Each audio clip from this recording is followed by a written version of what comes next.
Hey guys, today's video is sponsored by Amazon. That's right guys, here at Tenek127 Gaming we have our own Amazon storefront now where you can buy all kinds of gaming goods, TVs, monitors, that's right, all kinds of the different items and accessories offered on Amazon.com you guys can purchase directly through me. And anything you guys buy on my Amazon storefront will support me and my YouTube channel directly. So be sure to check out my Amazon storefront at amazon.com/shop/Tenek127Gaming. Link will be in the description below. Enjoy today's video, guys.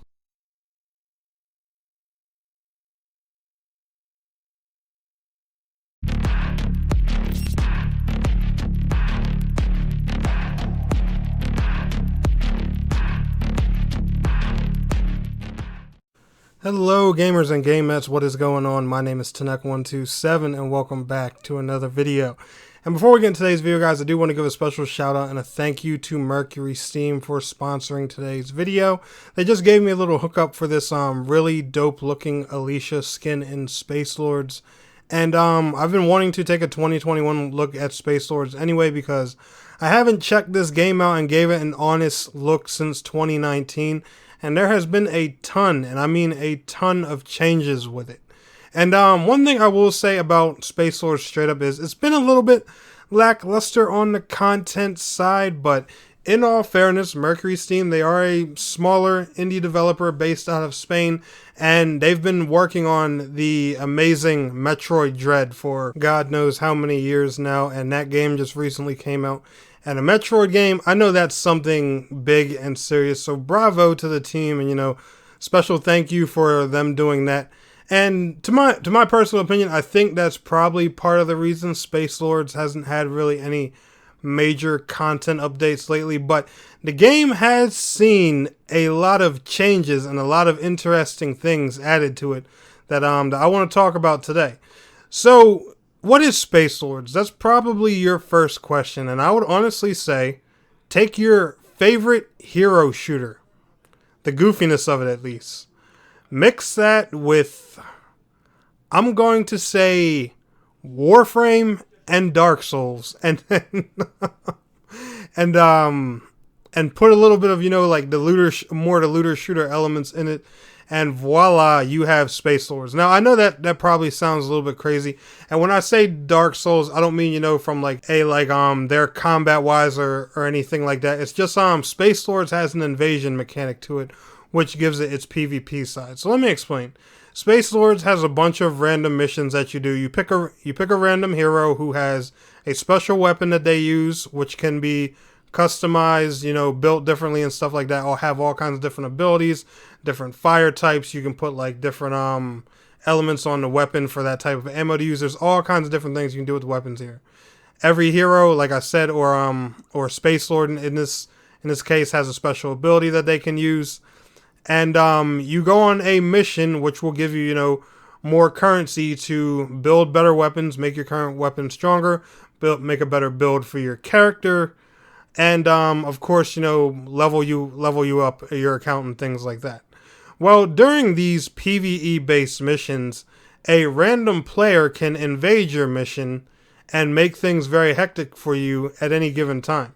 Now, while this may seem unfair to that random player because there are 4 of you and 1 of him, remember he has the whole AI team, including whatever boss is in that level, on his side.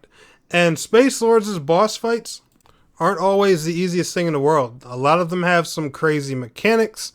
They have obscene amounts of health, high defense, and not to mention you also have to make sure you're using the right characters and weapons for the job. As you guys will see here in today's video, I picked Alicia. Now this was one of my random daily quests I was doing for the day, so I had no idea what mission I was going to get.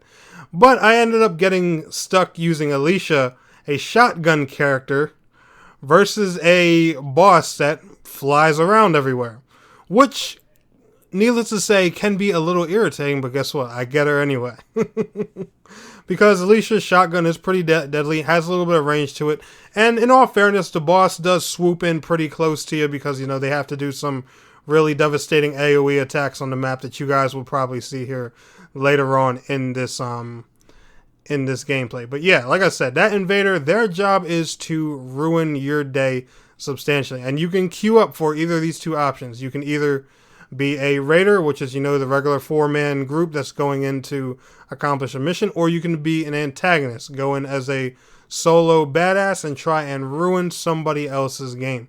Now, while this is a fun mechanic, I'm not going to lie to you. When you're trying to just progress through the game, farm stuff that you need for weapon and character builds and things like that, this can be a frustrating thing, but at the same time, it does offer that sense of challenge and gives a solid PvP element to what is technically just, a third-person shooter style of game, which, makes things very fun and interesting. But like I said, there are times where if you have a very skilled antagonist, this can be a pretty frustrating thing to deal with. Now, like I said, guys, Spacelords, in my opinion, is a lot of fun. I've been personally playing this game for a couple years now. If it looks vaguely familiar to you and you've played it once upon a time, you might have known it as Raiders of the Broken Planet, which is what it was known for back in, I want to say 2017, maybe a little bit after that. I'm not quite sure when the game had that name. It was a pay-to-play game. It was split into a billion different episodes, and at that time, don't get me wrong, the game was solid. When I first tried the beta for it, I loved it. But the game was a hot mess. The way the game was paid for was just all screwed up. Once they made that free-to-play change and named the game Spacelords, it was an awesome thing. And not to mention, guys, you guys can play this on PlayStation 4, 5, Xbox One, Series X or S, PC, and it has 100% cross-play in it. Now, I don't think there's any cross-progression. If I am wrong about that, feel free to correct me in the comments for anyone who's been playing Spacelords for a good while and know if there is cross-progression. Unfortunately, this game is not on Switch, but judging how, they've been working on Metroid Dread for the past XXX amount of years, and that this team has some really good experience with that console now, I personally wouldn't say a Switch version is completely out of the question. Now, I know, here come the comments. Oh, come on, Tanek, how can Switch run something like this and yada, yada, yada. Guys, Switch can run Doom Eternal, and in a lot of cases, Doom Eternal looks solid on there. Don't be surprised or shocked or in disbelief by anything a Nintendo Switch can do. I'm not saying that Mercury Steam are going to bring this game to Switch, but I'm just saying, since they have experience with the console now, thanks to Metroid Dread, I wouldn't rule it out as a possibility. And that's just, my personal speculation. No developer or anything has given me any type of hint because, like I said, I did say this video was sponsored. So I have had, contact with the dev team and stuff like that. But like I said, they haven't confirmed or said anything of that nature. I'm just saying I personally think it's a possibility and something that they should possibly look into, especially since the Nintendo Switch is lacking on the shooter front. Now, when it comes to Spacelords, two things I'm a little bit unhappy about with this game, and like I said before, is it's lacking a little bit on the content side. A lot of missions that we have here in Spacelords we've had for a long time. Some of the new systems and different things they've added in here have given us a more incentive to grind some of these older missions more often and things like that. But I will say, this game is a little bit overdue for some new content. They're pretty good with adding new heroes and characters to the game. It's just, since I've been personally playing it, I haven't seen a lot of new missions added.